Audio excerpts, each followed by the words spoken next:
प्रिय छात्रों,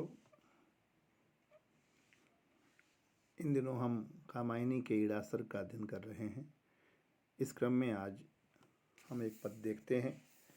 अभिशाप प्रतिध्वनि हुई लीन, नभ सागर के अंतस्तल में जैसे छिप जाता महामीन। मृदु मरुत लहर में फेनोपम तारागण झिलमिल हुए दीन। निस्तब्ध मौन था अखिल लोक, तंद्रालस था वह विजन प्रांत। रजनीतम पूंजीभूत सदृश मनुश्वास ले रहे थे अशांत। वे सोच रहे थे आज वही मेरा अदृष्ट बन फिर आया, जिसने डाली थी जीवन पर पहले अपनी काली छाया। लिख दिया आज उसने भविष्य, यातना चलेगी अंतहीन। अब तो अवशिष्ट उपाय भीन। अभिशाप प्रतिध्वनि हुई लीन। यह जो इतनी देर से जो कामदेव का अभिशाप मनु को था, यह आवाज़ जो आ रही थी काम की, शाप की ध्वनि कामदेव के द्वारा जो मनु को दी गई है। नभ सागर आकाश रूपी समुद्र, अंतस्थल यानी आंतरिक भाग, महामीन बहुत बड़ी मछली, फेनोपम तारागण समुद्र के झाग की तरह चमकने वाले तारे, फेनोपम तारागण झिलमिल हुए दीन। निस्तब्ध शांत तंद्रालस आलस्य के साथ ऊँघता हुआ, विजन प्रांत निर्जन सारस्वत प्रदेश। रजनी तम पुंजीभूत सदृश, रजनी तम पुंजीभूत सदृश, रात के गहन अंधकार के समान। अदृष्ट भाग्य यातना दुख पीड़ा अवशिष्ट बचा हुआ।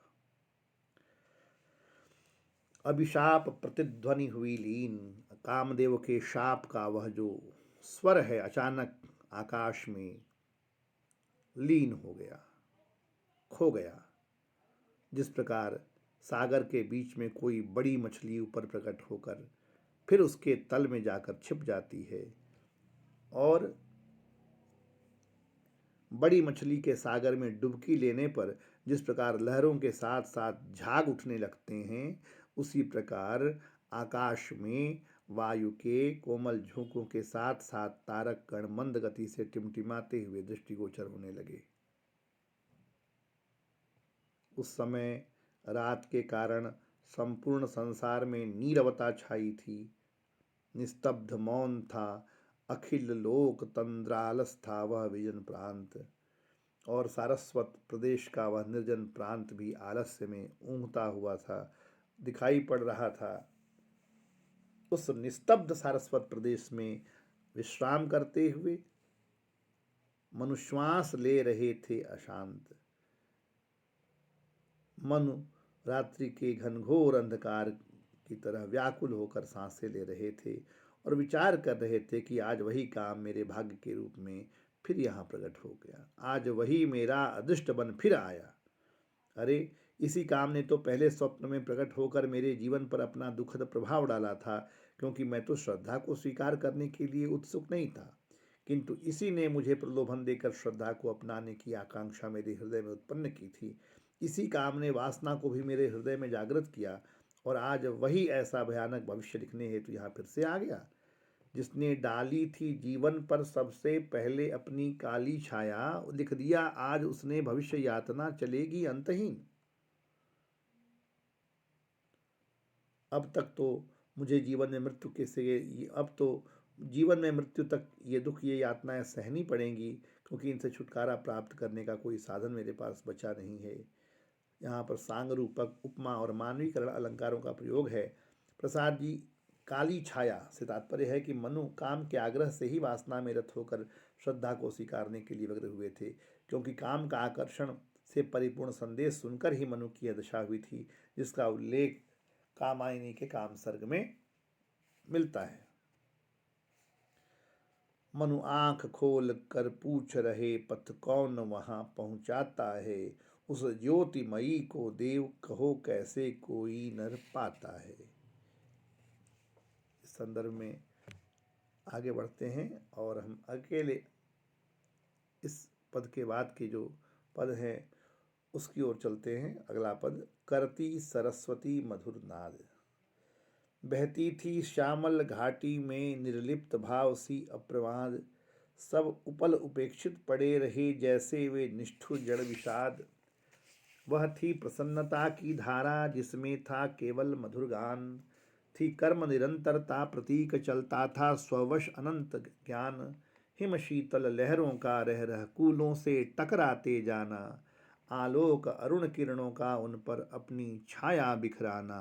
अद्भुत था निज निर्मित पथ का वह पथिक चल रहा निर्विवाद, कहता जाता कुछ सुसंवाद।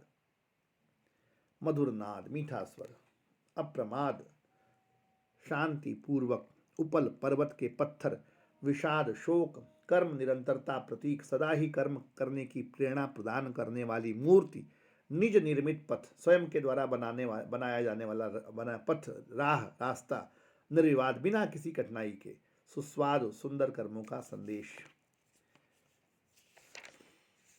करती सरस्वती मधुर नाद।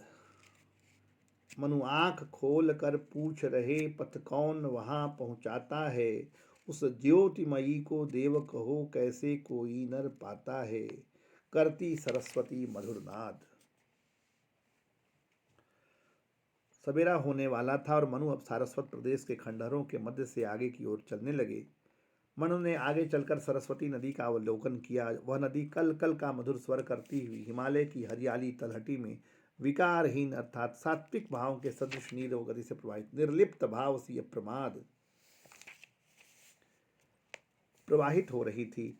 उस सरस्वती नदी के किनारे बहुत से पत्थर उपेक्षित अवस्था में पड़े थे, जिसका अवलोकन कर ऐसा प्रतीत होता था कि जैसे सरस्वती नदी के निर्विकार तथा प्रमादहीन होने के कारण उसके जीवन में कोई चिंता या खिन्नता विद्यमान नहीं है।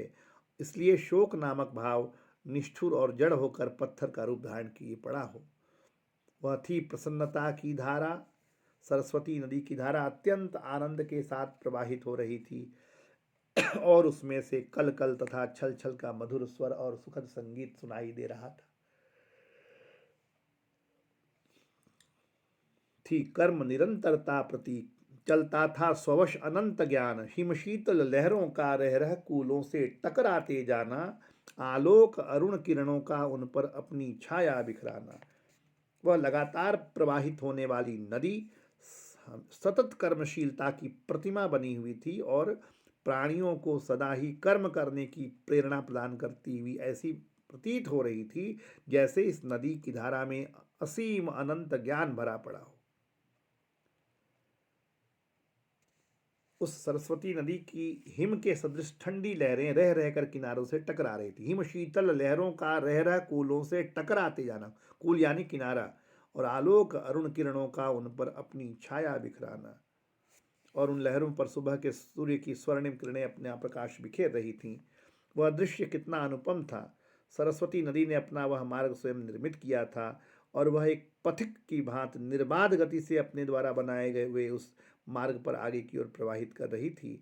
इसके अतिरिक्त अबाध गति से अपने निश्चित मार्ग पर अग्रसर होती हुई सरस्वती नदी समस्त प्राणियों को लगातार कर्म करने की प्रेरणा प्रदान करती हुई एक शुभ संदेश भी दे रही थी। प्रसाद जी ने सरस्वती नदी का यहाँ अत्यधिक सशक्त एवं भावपूर्ण चित्रण किया है। एक बार फिर से देखिए।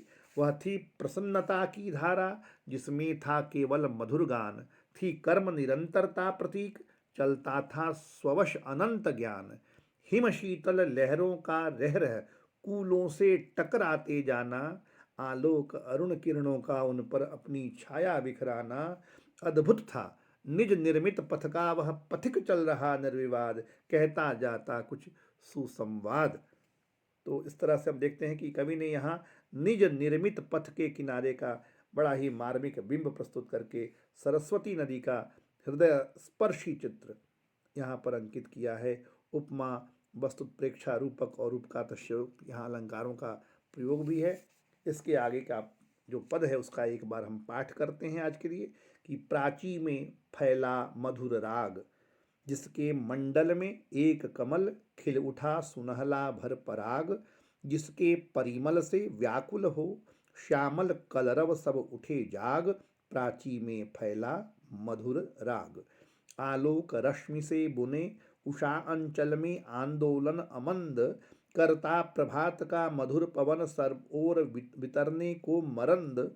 उस रम्य फलक पर नवल चित्र सी प्रकट हुई सुंदर बाला, वह नयन महोत्सव की प्रतीक अमलान नलिन की नवमाला। सुषमा का मंडल सुष्मित सा बिखराता संस्कृति पर सुराग, सोया जीवन का तम विराग। प्राची में फैला मधुर राग। इसकी व्याख्या हम आगे करें।